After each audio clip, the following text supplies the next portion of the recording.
მეგობრებო, მოგესალმებით და ეს ვითარება უფრო და უფრო რთულდება და ეხლა მე მინდა გესაუბროთ ერთ საკითხზე და ძალიან დიდი თხოვნა მაქვს მე იმ ადამიანებისთვის, ვინც იცნობს სასულიერო პირებს, რომ ეს ვიდეო გადაუგზავნოთ. ეხლა მე რასაც ჩავწერ, ძალიან მნიშვნელოვანია. ეს იგი არსებობს ესეთი ვითარება საქართველოში, რომ ამ ყველაფერთან ერთად დღეს რაც ხდება საქართველოში, ყველაზე დიდი დარტყმა ხდება დამოკიდებული ადამიანების მხრიდან. დამოკიდებული არა მხოლოდ ის ადამიანები, ვინც უსუსურები არიან და ზოგს საგიჟეთში უშვებენ და ზოგს ციხეში, არამედ იმ ადამიანებიდან უშუალოდ, ვინც ამით ფულს გამოიმუშავებს, ამ ნარკოტიკით და ასევე ამგვარი საკითხებით.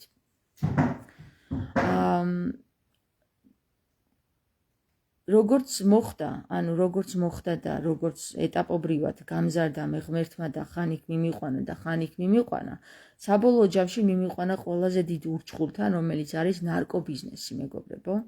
და ნარკობიზნესთან დაკავშირებით აი სასულიერო პირებთან მინდა პირდაპირ თხოვნა გავაგზავნო.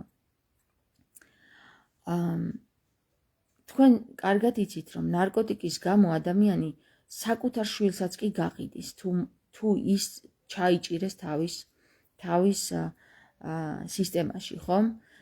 საქართველოში სამწუხაროდ ნარკობიზნესი არის ერთ-ერთი დამანგრეველი და ყველაზე დიდი და საშიში დამანგრეველი რამ, რაც კი ყოფილა ოდესმე საქართველოს თავზე. ეხლა მე მესმის ყველა იმ ადამიანის, ვინც დამოკიდებული გახდა და ვინც ჩაითრიეს ამ საკითხში და ვინც ნარკოტიკზე დამოკიდებული გახადეს. აბსოლუტურად ვიზიარებ მათ მწუხარებას და ვიცი, რომ ეს ადამიანები ძალიან დიდ წუხილში არიან, ძალიან დიდ ტანჯაში არიან და ყველაზე მეტად მათ უნდათ თავის დახსნა ამ საკითხიდან. მაგრამ სამწუხარო ფაქტი არის ის, რომ ნარკოტიკიდან თავის დახსნა არის ყველაზე რთული, რაც კი დედამიწაზე რამისგან თავის დახსნა შეიძლება მოახერხოს ადამიანმა, არის ყველაზე რთული ნარკოტიკიდან თავ დახსნა. სასულიერო პირებს ეხებათ, იმ სასულიერო პირებსაც, ვინც ამ საკითხში ჩაბმულია და ძალიან დიდი პატივისცემა და თხოვნა მინდა მე გაუგზავნო ამ ადამიანებს, რომ ეს ადამიანები, სასულიერო პირები, რომლებმაც იციან ამ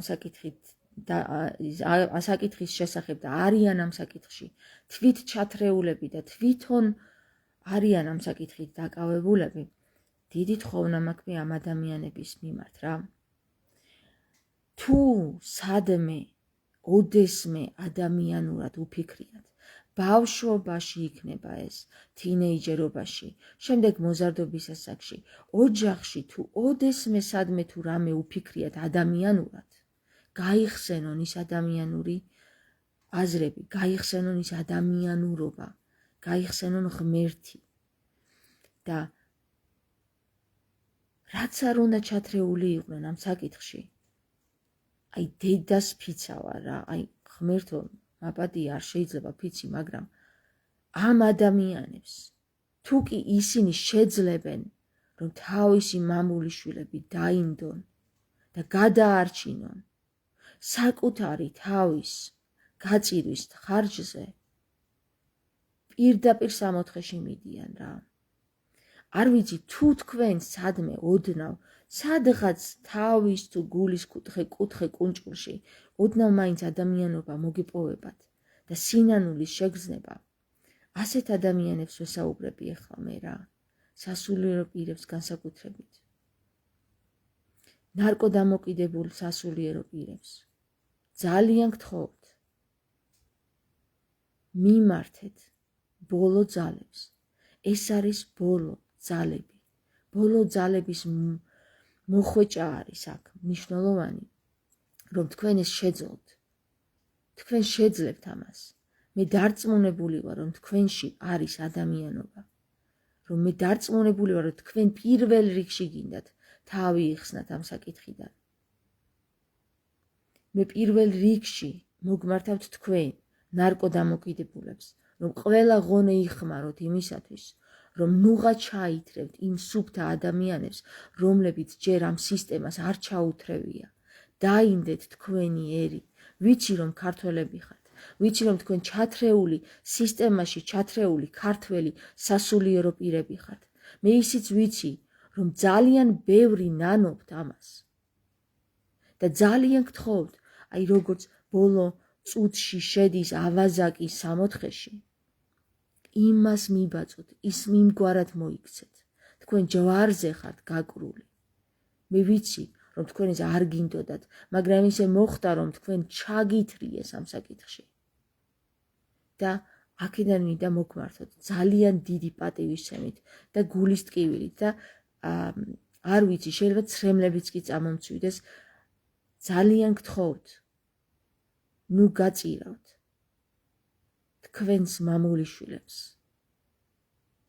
გთხოვთ, მთელი გულით გთხოვთ, იმიტომ რომ 2 მილიონი ქართველიდან 1 მილიონი არის დამოკიდებული წამალზე. ძალიან გთხოვთ, შეუტრიალდით სისტემას და სისტემას დაარტყით. ძალიან გთხოვთ. თქვენ შეგიძლიათ ეს.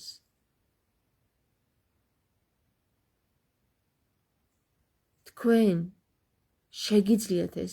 თქვენ შეგიძლიათ შეუერთდეთ ისევ მამას, ზეციერს. თქვენ ისევ შეგიძლიათ რომ შეუერთდეთ ბოლო ძალებით ქრისტეს. და ჩემი დიდი პატივისცემა. თქვენ თუ კი თქვენ ამას შეძლებთ. და მე ვიცი რომ თქვენ ამას შეძლებთ.